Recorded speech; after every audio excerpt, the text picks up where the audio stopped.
नमस्कार साथियों, यह डिक्टेशन लोकसभा में बोली गई डिक्टेशन है। डिक्टेशन की स्पीड 140 शब्द प्रति मिनट रहेगी। डिक्टेशन शुरू होगा 3 सेकंड बाद। स्टार्ट। अध्यक्ष जी, जिस समय भारत पर हमला हुआ था उस समय सेना ने देश की रक्षा के लिए महत्वपूर्ण कार्य किया था। इसके साथ ही मैं मंत्री महोदय को यह भी याद दिलाना चाहता हूं, उन्होंने इस पर ध्यान नहीं दिया कि इस बार जो राष्ट्रीय पुरस्कार मिले हैं उनमें रेलवे प्रशासन को केवल 2 ही प्राप्त हुए हैं, जबकि मैं ऐसा मानता हूं कि हमारी सेना के बाद अगर किसी ने इस समय सराहनीय कार्य किया है तो वह रेलवे प्रशासन अथवा रेलवे कर्मचारी और अधिकारी है। मेरा कहना है कि उनके मनोबल को बनाए रखने के लिए और उनको प्रोत्साहित करने के लिए रेल मंत्री महोदय को इस बात का ध्यान रखना चाहिए और रेलवे का विशेष ध्यान रखना चाहिए। रेल मंत्री महोदय ने अपने वक्तव्य में भी रेलवे कर्मचारियों की प्रशंसा की है और उनको प्रोत्साहन दिलाया है। मेरा विचार है कि यह प्रोत्साहन हमेशा बना रहना चाहिए। रेलवे ने जो काम किया वह देश की रक्षा का महान उद्देश्य था, लेकिन उसके बाद देश के निर्माण में या गरीबी मिटाने के लिए जो काम हुआ उसमें भी प्रत्येक रेलवे कर्मचारी का मनोबल उसी तरह से बना रहे, इसके लिए रेल मंत्री महोदय को कुछ कदम उठाने की आवश्यकता है। मैं ऐसा मानता हूं कि वह किसी भी तरीके से करें, उनका तरीका चाहे कुछ भी हो, लेकिन उनको सोचना चाहिए कि जितने भी रेलवे कर्मचारी हैं, जो भी रेलवे को मुनाफा है उसमें वे साझीदार बने। चाहे आप उनको बोनस के रूप में कुछ दें, चाहे किसी और तरीके से दें, लेकिन हर वर्ग के रेलवे कर्मचारी को सुविधा मिलनी चाहिए। यदि वह देश के निर्माण के संबंध में ठीक तरह से काम करेगा तो उसको पुरस्कार के रूप में या वेतन के अंश के रूप में अपने वेतन के अलावा पैसा मिलेगा। इसी प्रकार इस संबंध में मैं एक और सुझाव देना चाहता हूं। स्वतंत्रता के बाद रेल प्रशासन भारत सरकार का प्रशासन हो गया, लेकिन लोकसभा एक विशेष उद्देश्य को लेकर चुनी गई है। यह उसी कार्यक्रम का एक उदाहरण है।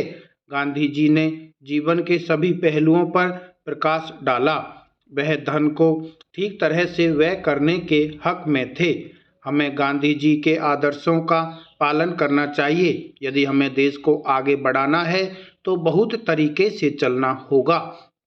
उपाध्यक्ष महोदय, मैं समझता हूं कि अब तक इस नीति पर न केवल इस ओर के सदस्यों ने बल्कि दूसरी ओर के सदस्यों ने भी प्रधानमंत्री जी को धन्यवाद दिया है।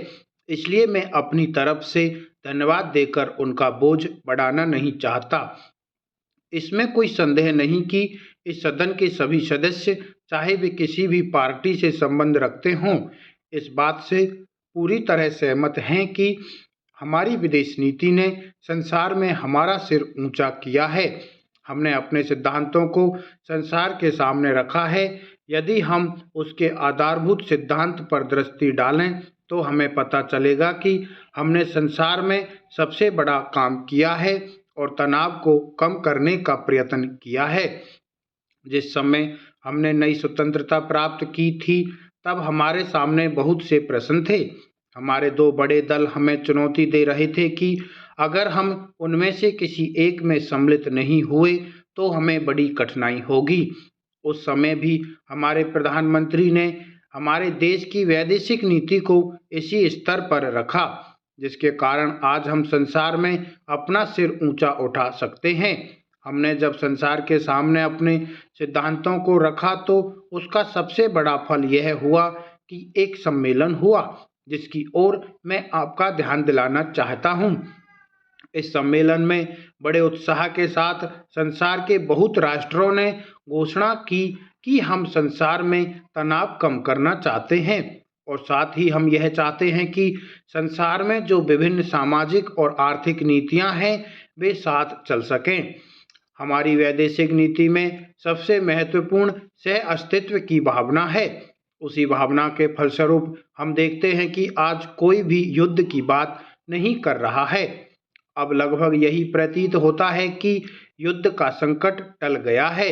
हमारी इस नीति के कारण हमारे मित्र कुछ अप्रसन्न भी हो गए, लेकिन यदि हम ऐसा न करते तो आज संसार को तीसरा युद्ध देखना पड़ता। आप मुझे बोलने का पर्याप्त समय दें, मैं ज़्यादा समय नहीं लूँगा। महोदय, जब तक अहिंदी भाषी हिंदी को हृदय से स्वीकार नहीं करते, तब तक वह राष्ट्रभाषा का स्थान नहीं पा सकती।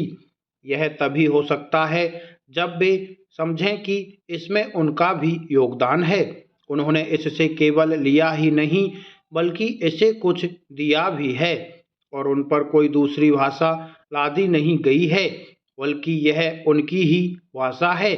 मेरे कहने का अर्थ यह नहीं कि आप उनकी ही भाषा अपना लें। इसका अर्थ है कि आप उदारतापूर्वक जितना ले सकते हैं लें। यह भी आवश्यक नहीं है कि उसको स्वीकार करने पर आप वही लिखना शुरू कर दें, परंतु जो भी लिखें उसको आप गलत न समझें। आज किसी भी भाषा का रूप वह नहीं है जो उसके प्रारंभिक काल में था। उसमें परिवर्तन होता रहता है। हिंदी के इतिहास में भी आपको यही बात मिलेगी। मैं हिंदी का विद्वान नहीं हूँ, पर मैं अपने अनुभव से कह सकता हूँ कि उसमें भी पिछले वर्षों में बहुत अंतर पड़ा है, तथा पहले की और आज की हिंदी में काफ़ी अंतर है। अब जब वह देश की भाषा बनने जा रही है, तो उसमें थोड़ा अंतर करना पड़े तो वह स्वीकार कर लेना चाहिए, जिससे उसका अन्य प्रदेशों के लोगों के साथ मेल बैठ जाए। कई अहिंदी भाषी लोगों ने हिंदी की काफ़ी सेवा की है। महामहिम राज्यपाल महोदय अहिंदी भाषी हैं और इन्होंने अपनी भाषा की बड़ी सेवा की है। वह भी हिंदी के पक्ष में थे और इन्होंने बड़ा योगदान दिया, जिसके कारण हम संविधान सभा में सफल हो सके। इनका भी यही विचार है जो मेरा है। मैं चाहता हूं कि इनको भी हिंदी की सेवा करने का अवसर दिया जाना चाहिए। उसका फल हिंदी के लिए और देश के लिए अच्छा ही होगा। आपने हिंदी के संबंध में कहा है, मैं मानता हूं कि हमारे देश में हिंदी का अध्ययन आवश्यक है, क्योंकि देश की सभी भाषाओं का स्रोत वही भाषा है। इस भाषा से हमारा संबंध अटूट है। इसका चलन कम हो गया है, यह हमारे लिए दुख की बात है। मैं आशा करता हूं कि इसकी उन्नति होगी। उपाध्यक्ष महोदय, मैं निवेदन कर रहा था कि जब हम कोई प्रश्न उठाएं तो यह देखें कि हम इसमें से कहां तक बढ़ सकते हैं। किसी चीज का मूल्य क्या हो, महंगी पड़े या सस्ती पड़े, इसको हमें नहीं देखना है। गांधी जी ने कितनी बार हम लोगों को यह बात समझाई कि मूल्य किसी का रुपए में क्या है, यह कोई महत्व की बात नहीं है। आप जानते हैं कि एक वस्तु जो हमारे देश में बहुत सस्ती मिलती है, वही वस्तु दूसरे देश में महंगी मिलती है। हर चीज की कीमत उसको बनाने वालों की मेहनत पर निर्भर करती है। हमें पहले उनकी तरफ देखना होगा, तभी देश को हम आगे बढ़ा सकते हैं। हमारा देश अब काफी आगे जाएगा, ऐसा अनुमान लगाया जा रहा है। आज़ादी के बाद से अब तक बहुत बदलाव देखने को मिले हैं।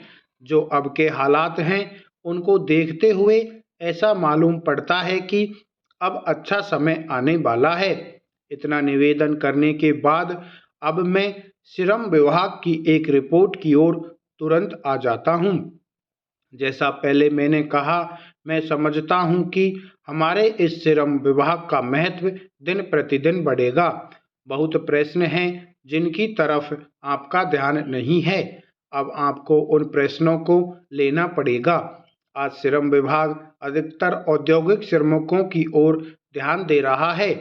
अभी हमारे माननीय सदस्य ने खेतीहर मजदूरों की दशा सुधारने की ओर भी आपका ध्यान दिलाया और बताया कि आज उनकी क्या हालत हो रही है। मैं उनसे पूरी तरह सहमत हूँ। हमारी सरकार का ध्यान देहाती श्रमिकों की ओर नहीं जा रहा है। उनकी बड़ी बुरी हालत है। आपने उनकी दशा सुधारने के लिए क्या किया है? आप इसे अपने उत्तर में जरूर शामिल करें। जहां तक इस बिल का संबंध है, जो अभी यहाँ सदन में पेश किया गया है, चाहे सरकारी दल या विरोधी दल वाले माननीय सदस्य हों, सबकी एक ही मांग है कि अब इसे रोका जाना चाहिए। समाप्त।